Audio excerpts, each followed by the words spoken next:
"What a beautiful braid," said the woman who sold them the bread. "Gracias, but it is not finished yet," said Rosita. All the way home on the bus, Rosita worked on her braid. The cord reached from the tips of her fingers past her elbow. That afternoon, Rosita's family prepared the ofrenda. Mama and Rosita brought food from the kitchen, tortillas and chicken in brown mole sauce.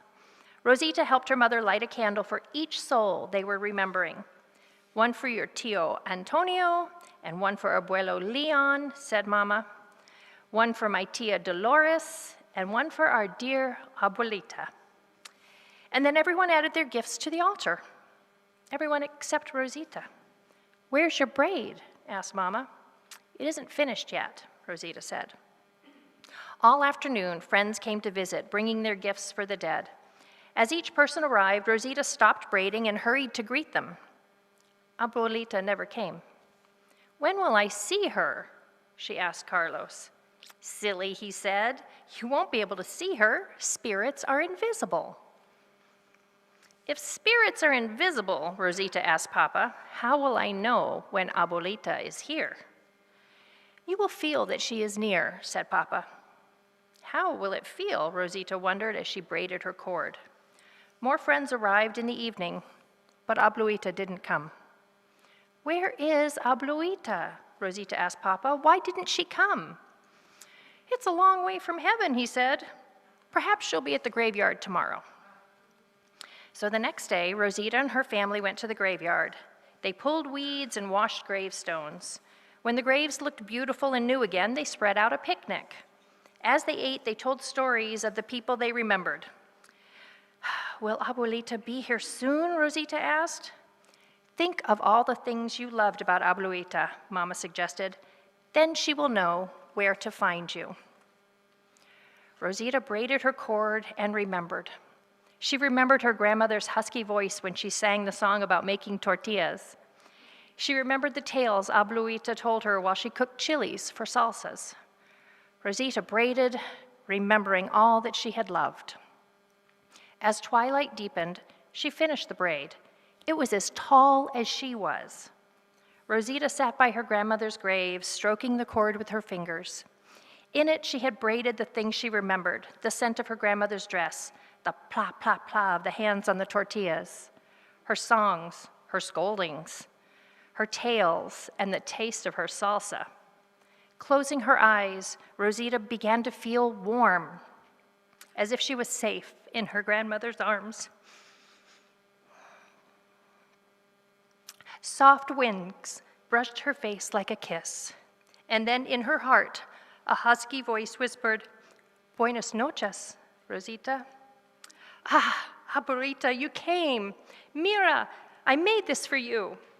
She laid her gift over the grave, and she knew that, like the braid, the cord of their love was too strong to be broken. Thank you.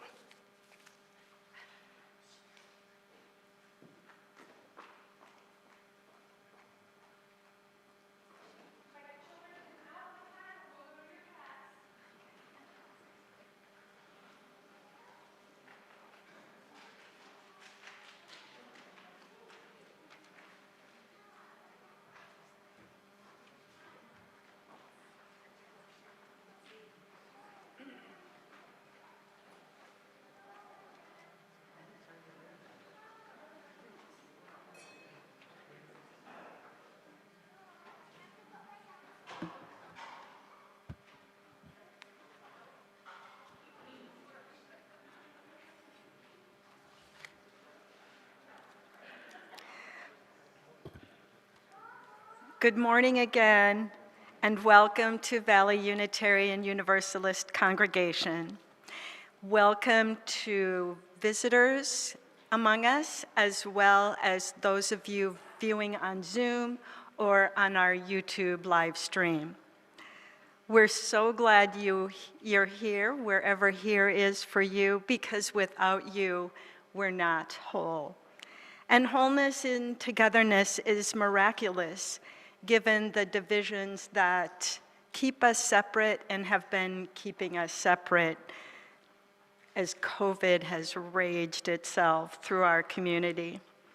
So let this time together be a way to let go of the barriers and walls. It is our work together to honor diversity in all its forms and to welcome everyone without judgment and with curiosity and compassion. Wherever you are on your life's journey, we bid you welcome. And if the service brings up things for you and you need someone to talk about it, a pastoral care associate will be available to speak with you privately. And today, our pastoral care associate is Randy Galbraith. And there he is. And he will be waiting at the very front of this sanctuary immediately following the service. It's on your right, and it would be private. Also on Zoom, Dan Schulte will be available immediately following the service. You could send him a chat message if you would like to meet up with him on Zoom. Also, the lay pastoral care associates are available during the week via email. You can send them an email at pastoralcare@vuu.org. And we have a quiet room, haven't had to say that in a while. For those of you who may need a timeout during the service, it's there on your right, and it's soundproofed, so you won't miss anything going on here. Now, in our pulpit today is our interim minister, the Reverend Dr. Fred Wooden, and the title of his sermon is The Dead Faith of the Living, or the Living Faith of the Dead, in which he will tell us why ancestors matter. In my family of origin, we didn't much acknowledge our ancestors, the ones who had passed, that is. While our living grandparents were much loved, we didn't have a tradition of honoring the departed ones. We would have a funeral service and bury them, but then there would be a shroud of silence. And this is an example of that shroud. A number of years ago, my nephew and I traveled to the tiny town of Tyler, Minnesota, the home of my mother's side of the family, so I could show him where his grandmother and great-grandparents lived for so many years. As part of our journey, we visited the cemetery.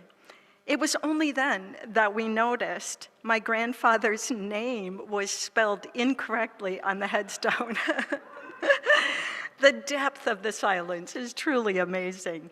Instead of visiting their final resting place, we just walked away and let others take care of it. As a result of my family's silence, I don't really know the history of either side of my family, except, of course, for the few stories that were told and retold at family gatherings. The details of those stories, however, are unreliable because I was so young when they were shared, so my filter wasn't experienced enough to know what they were really talking about. I have no idea why there is this tradition of silence about our ancestors, but I regret that I don't know more. It is by living here in the Valley of the Sun, which incorporates Dia de los Muertos tradition, that I have come to understand both the silence regarding my ancestors and also the gift of such a rich tradition of honoring those who are no longer living, but with us in our hearts. I don't have children of my own, but I pass along stories about my grandparents and parents to my nieces and nephews, which is my way of keeping them alive.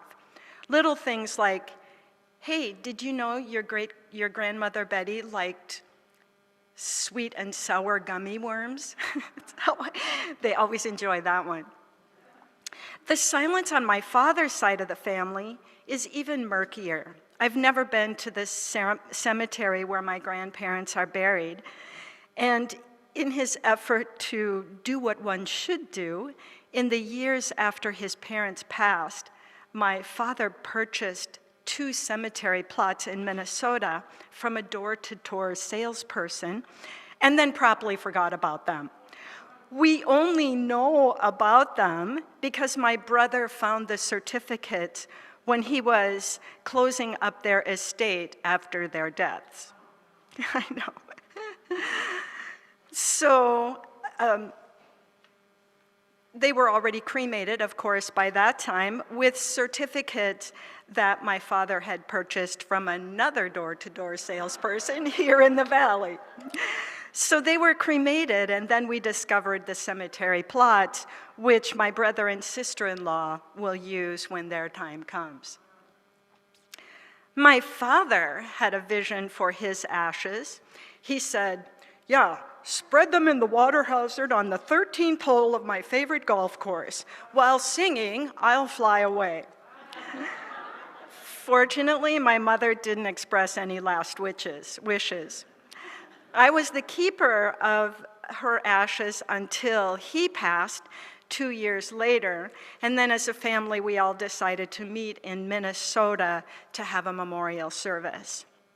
It wasn't really practical for me to travel to Minnesota with 2 urns of ashes, so I made a little bag for each of us that contained some ashes from both of them, along with little hearts that I had cut out from his handkerchiefs. Yeah, it was really fun. But then, what would I do with the remainder of the ashes? I decided I wanted to do something intentional, and last year, just as COVID was in its early stages, my youngest brother and his wife and I walked to the Desert Breeze Park here in Chandler and spread their ashes into the pond at the Hummingbird Garden. We felt like thieves in the night and worried that we would get found out. Now, I'm quite sure my dad would be super pleased about this because he was a rule breaker. And I have to say that I love the thought that their presence is close by.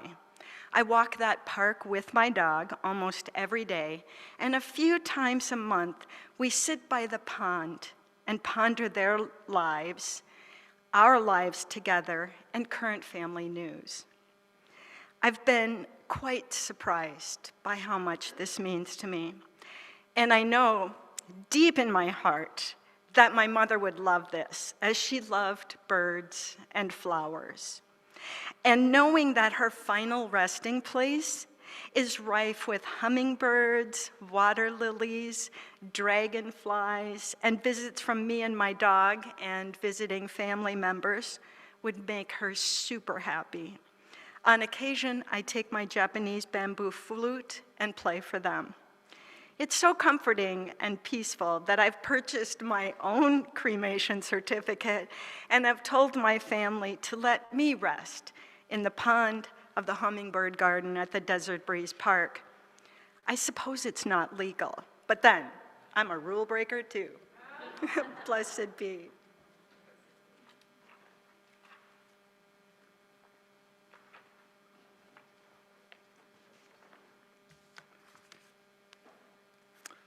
Oh, the stories we could all tell.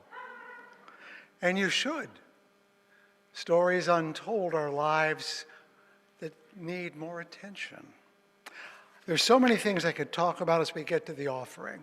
But I want to talk about the bell ringers. You'll hear them in a few moments as we head toward their other contribution. But I was watching them earlier, and I've seen other bell ringing groups. It's a very common phenomenon in religious communities.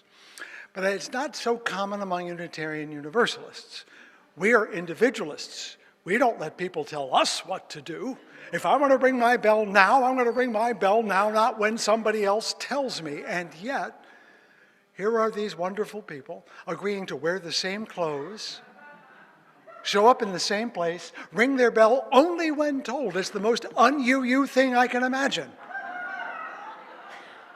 Unless I'm mistaking what UU means, which is to say that we are not the church of you're not the boss of me. We are a place where we find out who we are to ourselves and others. A person alone is not a person. It is who we are to others, whether it's an abuela. I'm looking over there at Debbie and Rick Simpkins. They've become abuelo and abuela recently, and I only beat them to it by 2 weeks. But that's who you are now to that person. We have a music director. She is a music director to us. You are each someone to someone, and discovering that, holding that, being that is powerful. But here's the other lesson of the bell ringers. Without any of them, the music would not have happened. Each note, no matter how tiny the bell, how short the moment, was essential to the whole piece of music. And that's why this is about the offering. We worry about people who, we're paying too much attention to people who give large sums, but even the small sums are a note in the song, a voice in the choir that completes the community that is this congregation. So when we talk, Ken, we're getting ready here.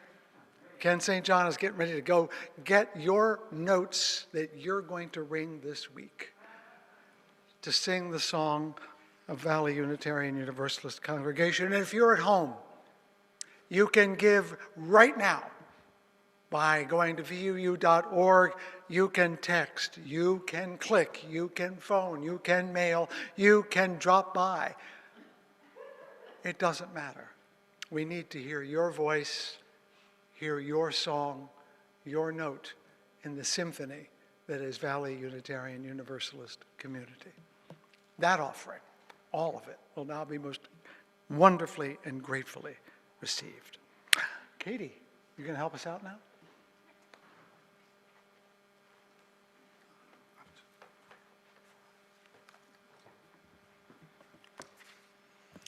As we take the offering and prepare for centering, I found this lovely poem by Robert Weston out of our gray hymnal. It's called Out of the Stars. Out of the stars in their flight, out of the dust of eternity, here have we come.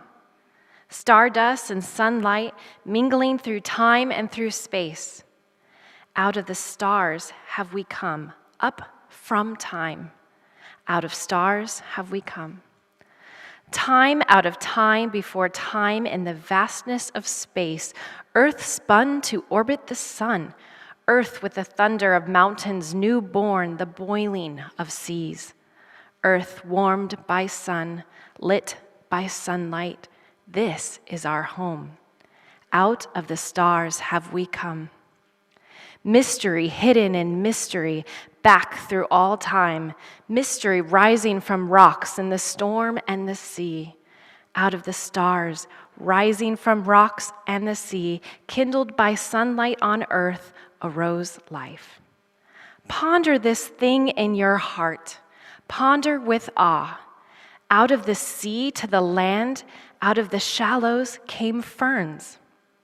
Out of the sea to the land, up from darkness to light. Rising to walk and to fly, out of the sea trembled life. Ponder this thing in your heart, life up from sea, eyes to behold, throats to sing, mates to love. Life from the sea, warmed by sun, washed by rain, life from within, giving birth, rose to love. This is the wonder of time. This is the marvel of space. Out of the stars swung the earth, life upon earth rose to love.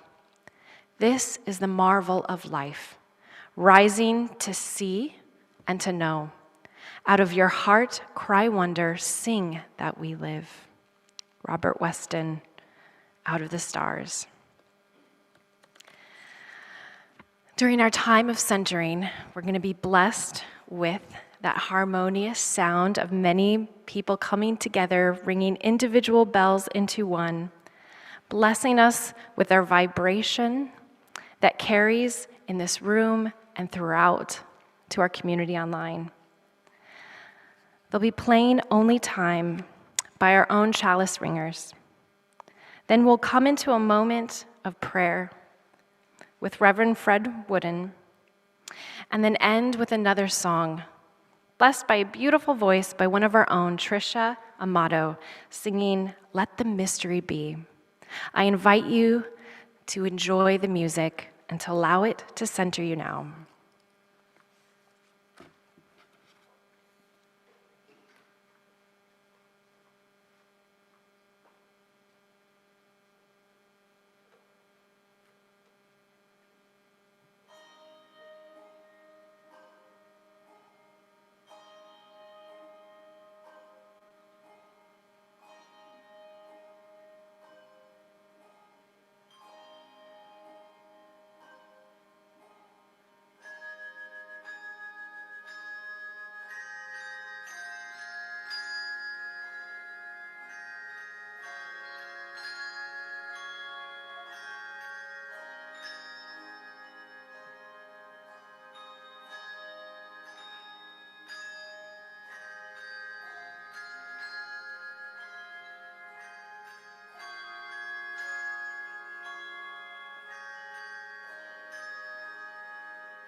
I really enjoyed what Marcy shared with us today.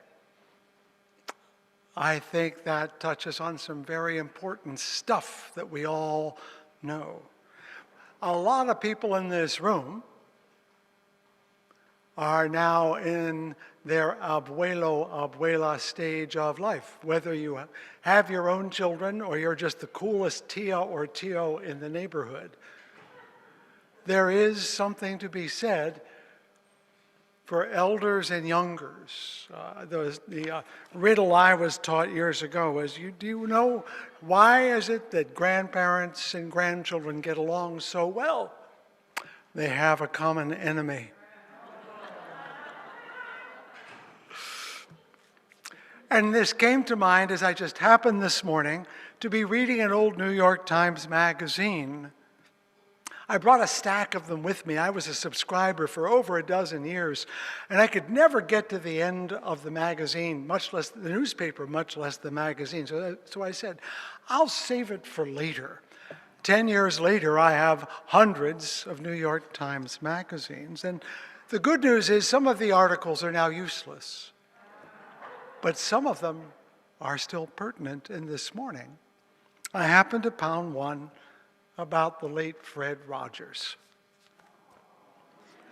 Now, in addition to sharing his first name, in addition to both being music majors in college and clergymen in their lives, there's nothing else between us. But I have come to see him as the person I would like to be more like. And he credited his persona, his insight, his sense of what he was about to his grandfather, who at one point, more than once, said, "You made today a special day, Fred." Anyone recognize that? "Because I love you just the way you are."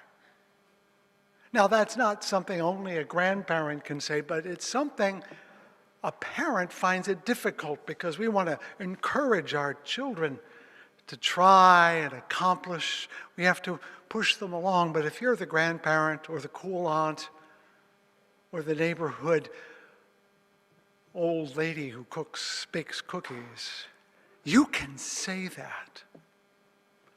And you can change a kid's life. You may not know it. The kid may not know it. But so I want you to do what Fred Rogers did when he was invited to speak at a political fundraiser, which he hated to the core of his bones. But owing a gift, he showed up. And he said, being a clergyman, "I want us to pray." But he didn't make a prayer. He said, think of a grandparent, an elder, an aunt or an uncle, who still is in your life. And let's be silent and let that memory be our prayer.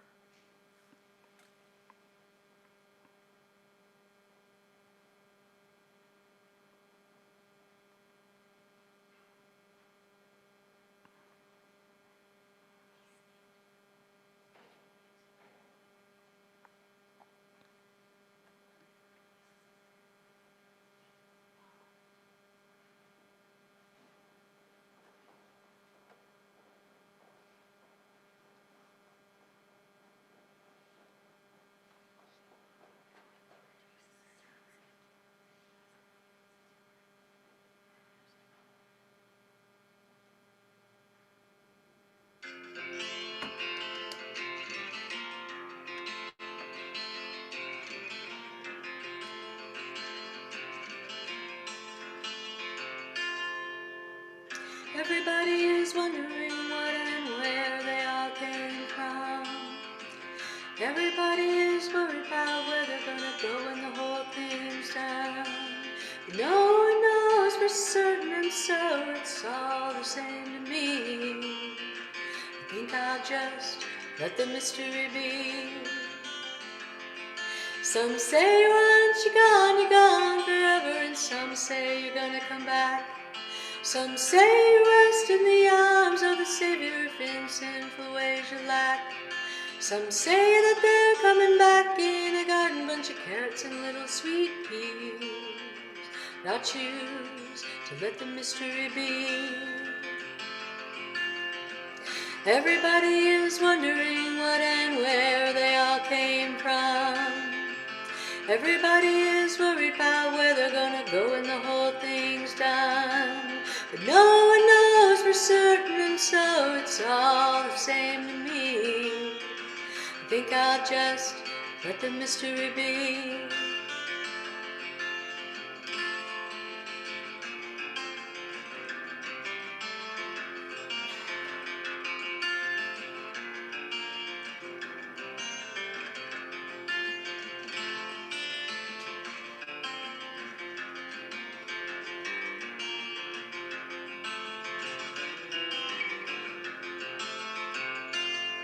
Some say they're going to a place called glory, and I ain't saying it ain't a fact. But I've heard that I'm on the road to purgatory, and I don't like the sound of that. I believe in love and I live my life accordingly. I choose to let the mystery be. Everybody is wondering what and where they all came from. Everybody is worried about where they're gonna go when the whole thing's done. No one knows for certain, and so it's all the same to me. Think I'll just let the mystery be. I think I'll just let the mystery be.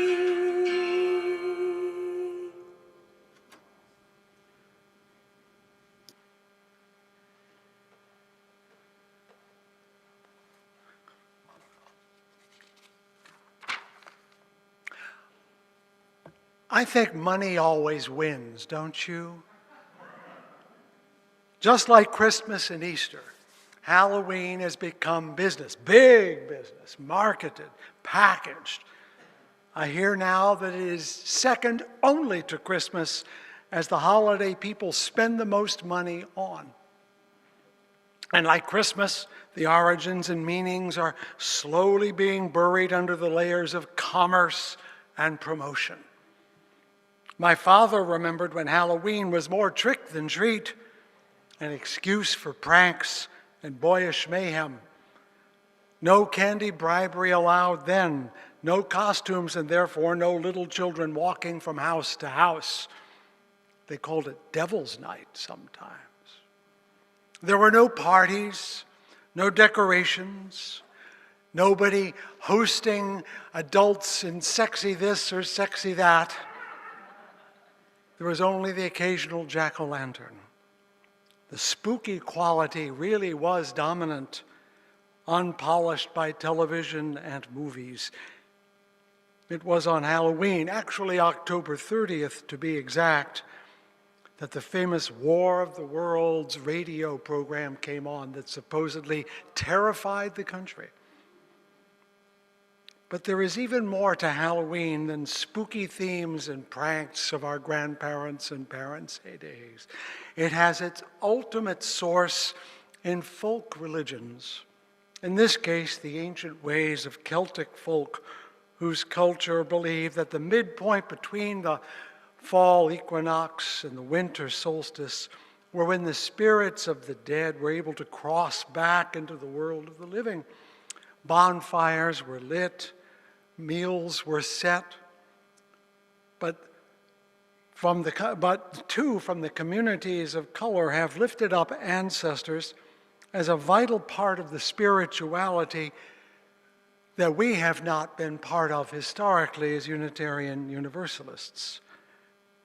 So now we are learning from our African American UUs and our Hispanic UUs and even others who come from non-European backgrounds that ancestors are a vital part of their life even now. Because these beliefs may not have been overcome in other cultures, including the indigenous peoples of the Americas, from whom the El Dia de los Muertos customs arose as they blended with the Conquista Catholicism. Now, most of you know this already, but my interest this morning is to acknowledge the deep need for continuity in human culture. Ancestors are very important to lots of people, even to us personally, as Barbara pointed out. We discover them sometimes, even when we didn't expect them. Not just ancestors, but the way they remain part of us. Ancient Greeks and Romans actually kept an altar in their homes near the hearth where they revered the ancestors. China and Korea and Japan have cultures like those of Indonesia and the Philippines that have long established customs that venerate ancestors. And at least one of them, which I could not locate online in a hurry, ancestors are buried under your house to take care of you. And once a year you get them out and rebury them with a fancy ceremony. Personally, I think that would be a bridge too far. But I'm not gainsaying the legitimacy or the honor of that custom. Ancestors are important. In our own movement, we tend to observe this rather abstractly when we lift up leaders and members who came from long ago. We love talking about all the famous yous. Our spiritual individualism, though, has been wary of bowing down to tradition for tradition's sake. Our religious culture tends to see the past as over and done, oft beset with biases that we are well rid of, and they're not wrong. And yet there is no doubt that those who went before, spiritual ancestors, if you will, really did shape the future that is us right now. We are considering how difficult it is to deal with racism, not because it's new to us, but because it was avoided and denied 50 years ago and a century ago when we could have done something more then. We are carrying their burden as well as their blessing.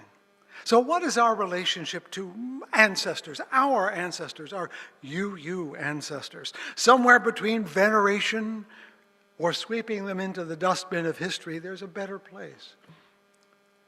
They, for example, have no right to decide what we do, and yet we all know, as Ms. D'Amato just pointed out, that we don't know where we're going, but it's essential to spend a lot more time being an ancestor than anything else. A little posthumous recognition may be the spoonful of sugar that helps the bitter medicine of death go down a little better. And what has all this to do with my quirky little series on the nature of liberal religion? I'm glad you asked, because I do have an answer. It comes from the wisdom of the American scholar Jaroslav Pelikan. Yes, he is named after a bird. His parents were Slovak, but he grew up in the United States. A scholar of American religious history, he was addressing the place of tradition in religion and said that we need to distinguish the tradition, which is the living faith of the dead, from traditionalism, which is the dead faith of the living. Now, traditionalism is the doing of the same thing over and over again because that's the way it's always been done. We're not doing it because we believe in it, but because it's what we do. Tradition is that which lasts from one generation to another.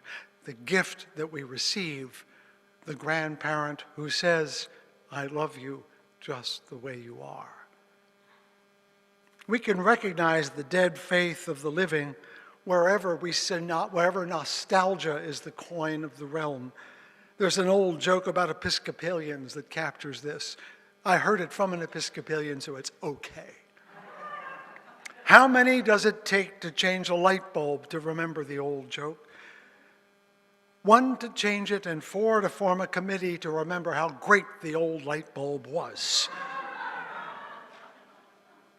We've all been in places, churches notably, where remembering how things used to be and making sure we still do it that way is a major part of that community. Was it Ann Landers or dear Abby? They were twin sisters, so it doesn't make any difference. The agony aunts of the 20th century who said that a church should be a hospital for sinners, not a museum for saints. And I think that definition applies to us as well as anyone else. So we know what the dead faith of the living looks like. It's doing the same thing day in and day out because that's the way it's always done. It's much harder to discern the living faith of the dead. First of all, because they're not there to remind us. A hoary old hymn we clergy love catches the idea of it, though. It says, what they dreamed be ours to do. Hope their hopes and seal them true. It is the hopes of the dead, not their deeds, that is the faith they pass along to we, the temporarily alive, in which we in turn shall pass to our descendants. But what are those hopes? I said I had an answer. I just wanted to set it up. My last pulpit was in a non-Unitarian Universalist church, but very UU in character. I said they were so UU they wouldn't join. But that's why they selected me, because I understood their spiritual libertarian quality. But that forced me, quite willingly I should say, to look for the common hopes they had that weren't just, well, we're not this, and we're not that, and we're not that. And we've all fallen prey to the not this kind of UUism. In doing so, in listening to their past and mine, I arrived at what I believe are the three common traits that all liberal religions have. I said all because we're not the only liberal boat on the water, by the way. But I believe these three things are the basic mission statement of liberal religion wherever it appears. I say this very modestly, of course. Would you like to hear them? Of course you would. Liberal religion exists to do three things: to free the mind, grow the soul, and change the world. Where those three values are at work, liberal religion is going on, whether it's UU or Christian or Jewish or atheist or any place else. It can do more. It should do more, but it cannot do less and be a liberal religion. We are not the only religion out there, like I said, but I should explain this a little more. To do this, I must quote from myself, because I delivered a lecture back in 2019 on the bicentennial of William Ellery Channing's seminal sermon, Unitarian Christianity, in which he took the name and said, let's run with this.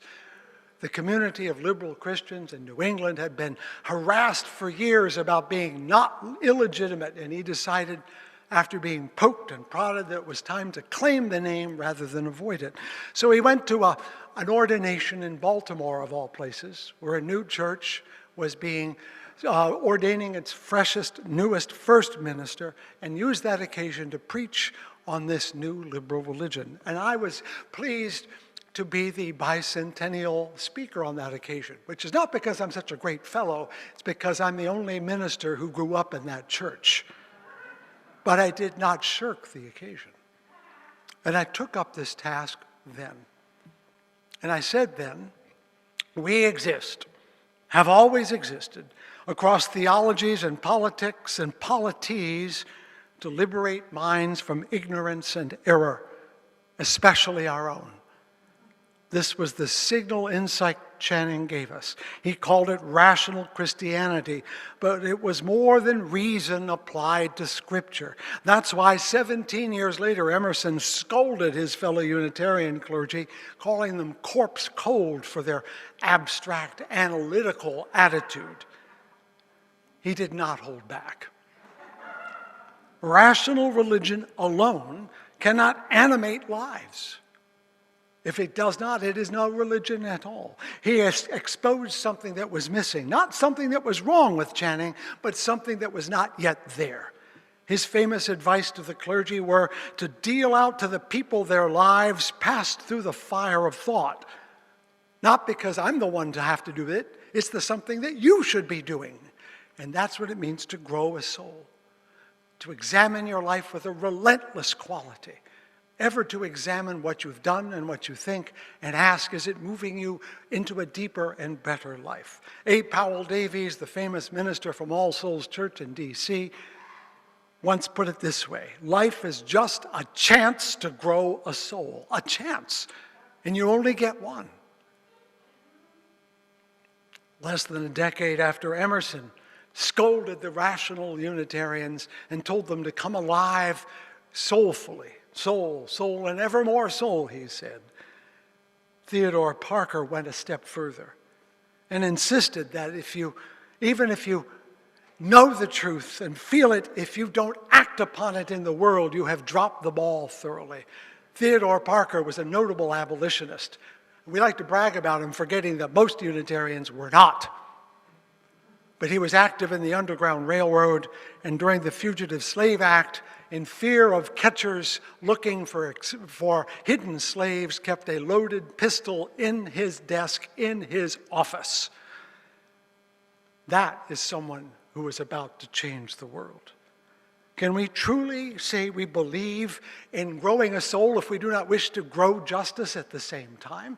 Can we be said to be spiritual or rational if we allow injustice to prevail in the world? Can we be truly soulful if we are not torn by the suffering of those around us? So we need all three: an inquiring and relentless mind, a daring and difficult soul, and a challenged and ever-challenging commitment to live it out loud. And as none of us has all the tools in our personal spiritual tool belt to do it, we need others to help us, whether that's a clergy person, a music director, a friend, a family member.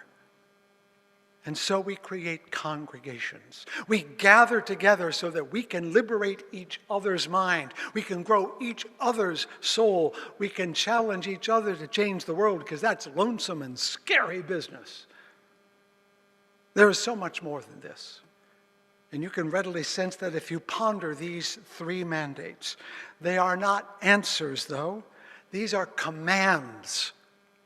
These are not things that are optional, which is what a mission statement should be. Have you looked at mission statements? In my personal opinion, this is no judgment on you because yours is very similar to others, they're more definition statements. We strive to be a warm, welcoming, embracing. That's a fine thing. You need an imperative mission. Go do that. And here is what it is. Go free the mind. Go grow your soul. Go change the world. That's what a mission is. Your commanding officer says, here's your mission. Do that. And if you fail to do that, you have failed. So the question I'm asking you, individually but collectively, what are you commanded to do? Not by me, not by God, not by the UUA, certainly. But that's no dish on them. These are false opposites. What is so deep inside you as a community that you could not refuse to do it? To do so would be to betray your very mind and soul and will. What is this community commanded to do? Someone else long ago said, where your treasure is, there your heart will be also. Anyone remember that? What is your treasure? Your deepest treasure? Unless I'm very wrong, those 9 words are our common treasure. Free the mind, grow the soul, change the world. If you can't remember 9 words, I'll give you 3. Liberate, animate, agitate. These are what sent us into the world as a community. They're not a map that tells you how to get to salvation or nirvana or serenity or peace of mind or even justice. But they are a command to go and find a way. You have a choice. You can say no. I know many churches that have. They look at their mission statement and say, oh, that's hard. So let's think about how many crayons we need in the RE wing. We should probably be talking about how we can adjust salaries. That's a way of avoiding the mission. The hard work is doing it. But what will your descendants say if you refused? What benediction can you give today that they can claim tomorrow? Not a just world. Lord knows we cannot make that happen. But our hope for it, we can give them that. Certainly not a whole soul, because it takes a life to get that done, and most of us still have work to do when our time comes. But to have seen us walk that path, we can give that. And if we have not liberated our minds, we can still list all the questions we are working on. It is the hope we bestow for a greater freedom, a deeper soul, a more just world. That is the living faith of the dead. And we're not the first to have it. Your good UU Christian minister is now going to give you some Bible stuff. In the book of Hebrews, in an anonymous letter in the Christian scriptures, the writer exhorts people by giving examples from the past. By faith, Adam rose up. By faith, Abraham. By faith, Moses, etc. And he emphasizes, the writer, not one of them received the reward they expected. They all failed. And yet it was their example of trying that they gave to the present. And so the writer comes to the point, having listed all of these before, and we could substitute our own names. By faith, Ray Manker. By faith, Andy Burnett. By faith, James Ford. By faith, Charlotte Ward. By faith, any name you know, came here and worked and labored in the field and did not receive the reward. But we are here. And the writer comes to the end and said, therefore, since we are compassed about by so great a cloud of witnesses, let us lay aside every weight and every sin which clings so closely. What that person means is, you have no excuse. And run with endurance the race that is set before us. Because the race is not always to the swift or the contest to the strong. It is not how fast. It is that we run. It is that we try. And when the time comes to pass the baton, that we hurl it as far into the future as we can. And let it go. For we are not in charge of finishing the race. We are just given to run it. Free the mind, grow the soul, change the world. It's that simple. It's that hard. But if you do that and think about that and work on that, every other problem becomes small. It does. What minister should you choose? One that does that. What buildings should you build? A building that does that. How much money should you spend? Enough to do that.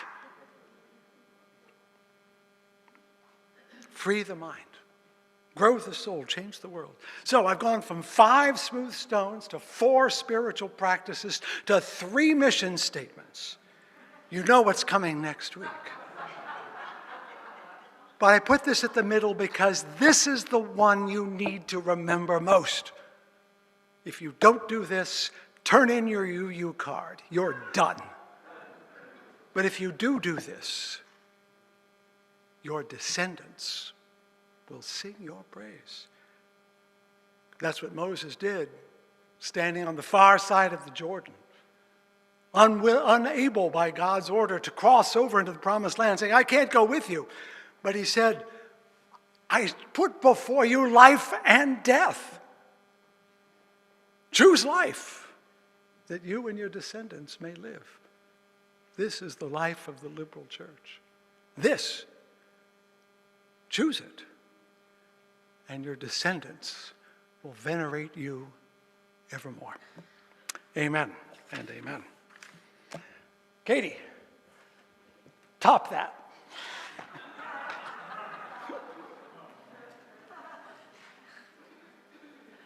Luckily, I have the power of music to help me with that. So let's close now after hearing that wonderful message. Thank you, Reverend Fred. Where we claim who we are, knowing that we pave the way for the generations to follow.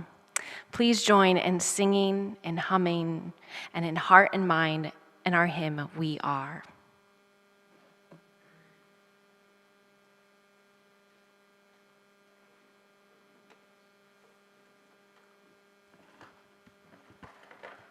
For each child that's born, a morning star rises and sings to the universe who we are. For each child that's born, a morning star rises and sings to the universe who we are. For each child that's born, a morning star rises and sings to the universe who we are.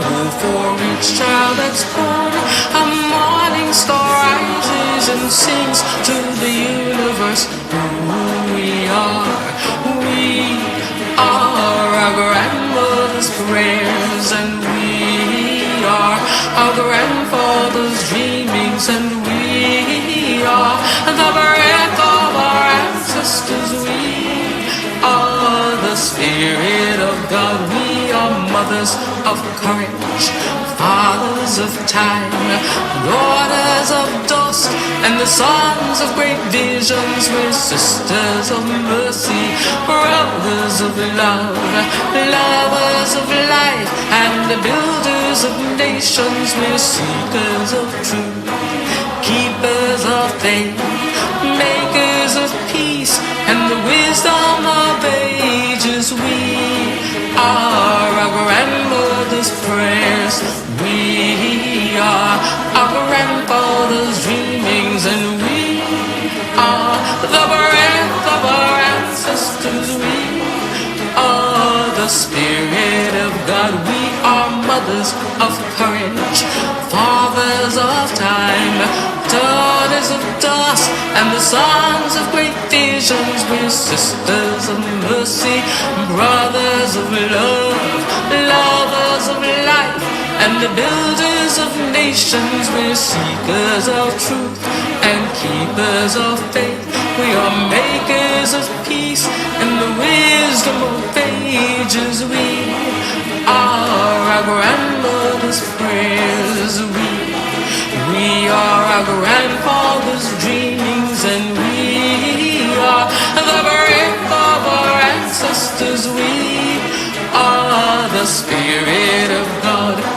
We are our grandmother's prayers, and we are our grandfather's dreamings. We are the breath of our ancestors. We are the Spirit of God. For each child that's born, a morning star rises and sings to the universe who we are. For each child that's born, a morning star rises and sings to the universe who we are. We are one.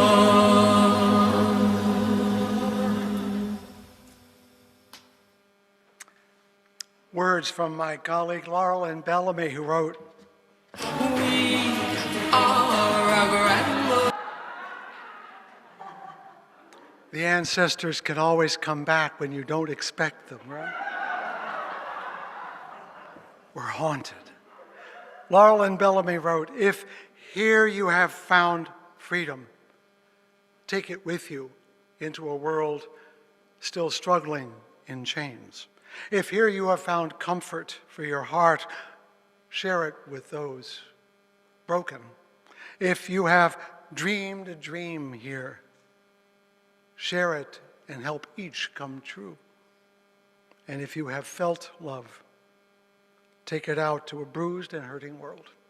There can be no greater tasks than these." So we leave today with that hope in mind. And I'd like to invite our wonderful worship associate, Barbara Face, to extinguish the chalice while I run to the piano.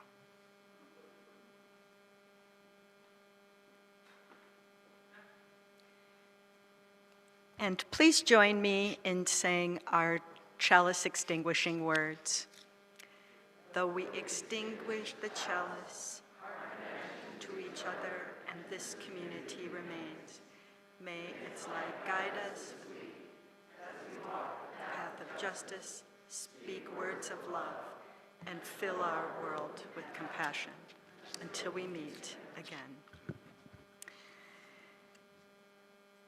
For those of you who have joined us on Zoom, Please feel free to stay for a breakout room chat invitation. And for those of you who are here, I think there will be a welcome circle after the service. And I want to just remind you that we have a new pride flag. It's called the Progress Pride Flag, designed by Daniel Quasar in 2008.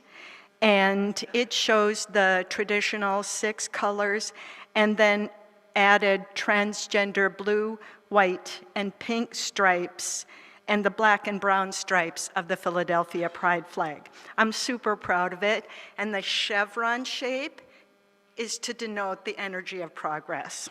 So take a look at it as you're leaving. Thank you so much for joining us today. Go in peace. Blessed be.